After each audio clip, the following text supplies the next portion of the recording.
Hello, I'm Avis Kaufsbeck, and this is the Peace is Here podcast. Welcome to Peacewarts, School of Peacecraft and Inquiry, where we practice the skills of peace through short classes. We take the peace work seriously, but not ourselves. If you're joining us mid-school year, you're not late. Orientation begins at episode 198.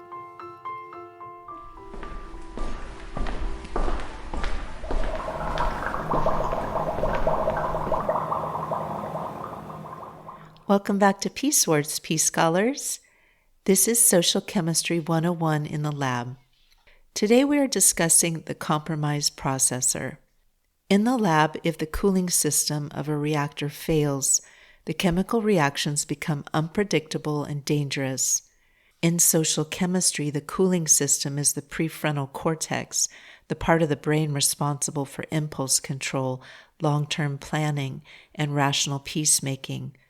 Today, we examine how addiction and substances bypass this processor, leading to what we call the Intoxicated Empire. Addiction is not a choice that anybody makes. It's not a moral failure.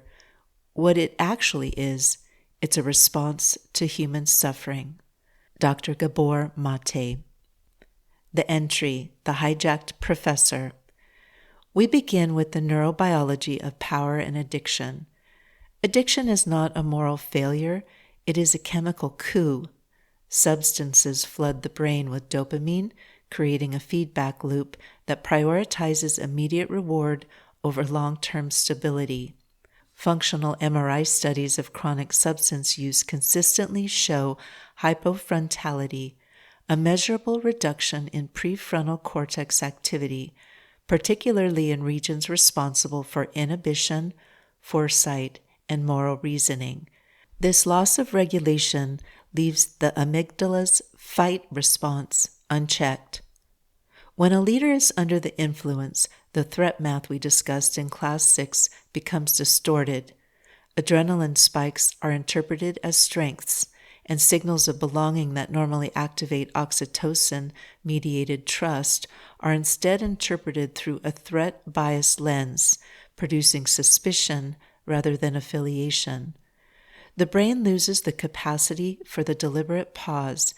Instead of a stable reaction, the intoxicated leader becomes a volatile catalyst, unable to distinguish between a diplomatic slight and a physical attack.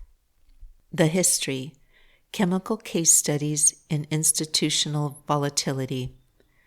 We look to the military, medical, and historical records for documented applications of this accelerant. Adolf Hitler, methamphetamine, and escalation bias. Norman Ohler in Blitzkrieg, a widely discussed account of drug use in the Third Reich, documents Hitler's escalating dependence on Pervitin, methamphetamine, and later Eucadol, oxycodone. Medical logs kept by Dr. Theodor Morell show increasing stimulant and opioid injections during key military decisions. While no serious historian attributes Nazi strategies solely to drugs, the medical record shows that escalating chemical dependence coincided with increasing isolation, impulsivity, and resistance to corrective feedback. The Wehrmacht on Pervitin, chemical aggression at scale. Millions of methamphetamine tablets were distributed to German troops between 1939 and 1941. German military archives document heightened endurance followed by severe crashes, dependence, and health effects, eventually leading authorities to place Pervitin under the Reich Opium Law in 1941. Joseph Stalin, Alcohol and the Politics of Fear. As documented in Stalin, the Court of the Red Tsar, Stalin's drinking sessions were compulsory loyalty tests. Alcohol functioned as a weapon. It impaired collective judgment, intensified paranoia, and destroyed the trust required for rational peace negotiations. Alcohol-saturated gatherings amplified paranoia and accelerated decisions already shaped by fear, resulting in purges and abrupt policy reversals. Hermann Göring, morphine addiction and militarized delusion. Nuremberg trial medical records confirm that Göring became addicted to morphine in the 1920s following the beer hall putsch, remaining dependent on paracodeine throughout 1945 until prison staff supervised his withdrawal. His grandiose military fantasies and detachment from battlefield realities intensified as his dependence deepened, insulating him from corrective feedback. Cold War amphetamines and nuclear vigilance. U.S. Air Force records show that stimulants were routinely used to keep B-52 aircrews alert during extended nuclear readiness.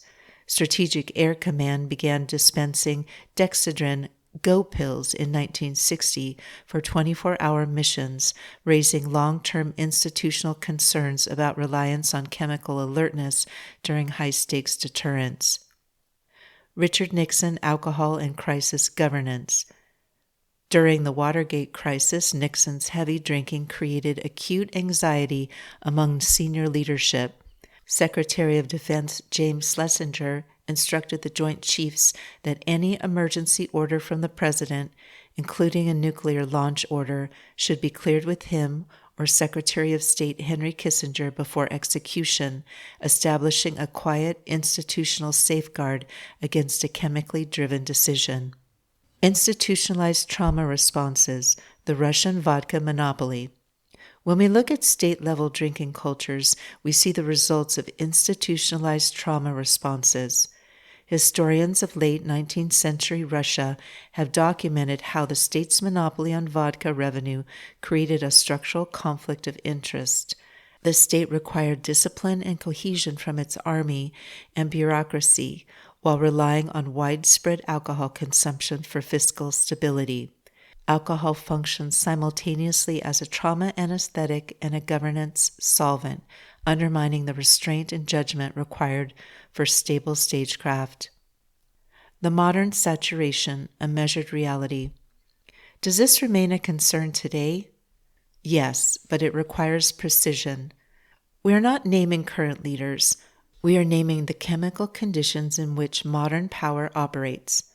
Approximately 6% of the global population aged 15 to 64, an estimated 331 million people, use drugs worldwide according to data from the UNODC World Drug Report published by the United Nations Office on Drugs and Crime globally. Only a smaller subset meet criteria for addiction. Alcohol use disorders affect an estimated 3 to 5% of adults worldwide, with much higher concentrations in some regions and social classes.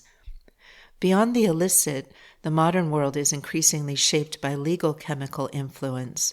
In high-income countries, prescription medication use is widespread, particularly for pain, mood, sleep, and attention.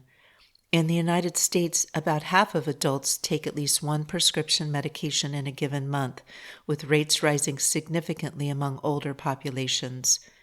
Prescription use is not the same as addiction, but it does mean that neurochemistry, tolerance, withdrawal, and interaction effects are no longer exceptional conditions. They are part of the background environment in which decisions are made. The intoxicated empire today is not defined by scandal or exposure. It is defined by saturation. The thesis, the sobriety of statecraft. The lesson for today is that peace requires a clean processor. A mind under the influence is a mind in a permanent state of high entropy reaction. This is not a moral claim. It is a chemical constraint. To protect the rational processor, we apply the following protocols. 1. Chemical accountability. Institutions must have safeguards to ensure that individuals with the power to initiate violence are not chemically compromised. This is why nuclear command systems include fitness for duty assessments and layered authorization. 2. The transparency buffer. Addiction requires concealment. Concealment erodes transparency. Eroded transparency destroys trust, internally and diplomatically. Peace negotiations rely on predictability, memory, and empathy, all of which are measurably degraded by chronic substance abuse. 3. The recognition of hijacked logic. A catalyst must identify when an opponent's logic has been chemically hijacked. You cannot apply the humanizing formula if neurochemistry is being artificially driven by stimulants or depressants. In these cases, the objective shifts from persuasion to containment until the chemical spike subsides. The Commons Forge. How does protecting the rational processor from chemical impairment sustain a world of sharing? When leadership or decision-making bodies in a community operate under chronic chemical compromise, executive dysfunction leads to unpredictable, erratic governance and broken civic promises. A commons cannot survive when shared resources are governed by impaired judgment and impulse control. By establishing institutional safeguards, transparency buffers, and sober accountability within public decision-making bodies, a peace scholar protects the structural integrity of the civic commons. Maintaining sober governance ensures that public stewardship remains predictable, rational, and protective of shared community wealth. The Quenching Agent, Micropractice. A peace scholar understands that the prefrontal cortex is the only mechanism we have for overriding the primitive fight response. If that mechanism is chemically blunted, the reaction will proceed toward its most violent conclusion. Systems that survive crisis do so by limiting chemically impaired authority and widening sober review. Protect your processor today. Don't let the empire fall to intoxication. Homework. 1. Look up Norman Ohler's work inBlitzed regarding Pervitin in World War II. How was methamphetamine initially used by German troops during the Blitzkrieg, and why did military leaders eventually try to restrict it? 2. Write down one question about any of this episode's topics. If you don't have a question, just write, "No question." 3. Optional. Research James Schlesinger's actions during the final days of the Nixon administration. Why did he consider it necessary to alter nuclear command procedures? If you'd like to read more on this subject, some book suggestions are In the Realm of Hungry Ghosts, Close Encounters with Addiction by Gabor Mate, M.D., a compassionate and widely read examination of how trauma and biology drive addiction, and Blitzed, Drugs in the Third Reich by Norman Ohler, a widely discussed account of drug use in the Third Reich detailing how chemical dependence distorted decision-making and military volatility. These are also in the show notes with the homework. The reaction. A sustainable reaction is a sober reaction. Social chemistry is a chemistry that protects the rational processor before entrusting it with power. Until our next class, keep your elements stable. Class dismissed. Thank you for listening. If you're looking for your next read, I write books about strong friends, wild places, and a future worth the effort.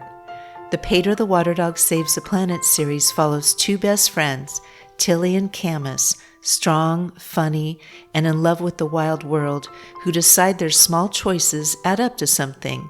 Hopeful eco-fiction for grown-ups, climate fiction without the doom. You can jump in anywhere or start with book 1. In one more year, Tilly can swim like a dolphin and run like the wind. She just never learned to cycle, which is a problem because she's decided to attempt her first Ironman. Her reason isn't glory. It's a quiet, stubborn idea. If one ordinary person can finish something this hard, maybe a whole town can be talked into buying less, wasting less, and keeping their stuff longer.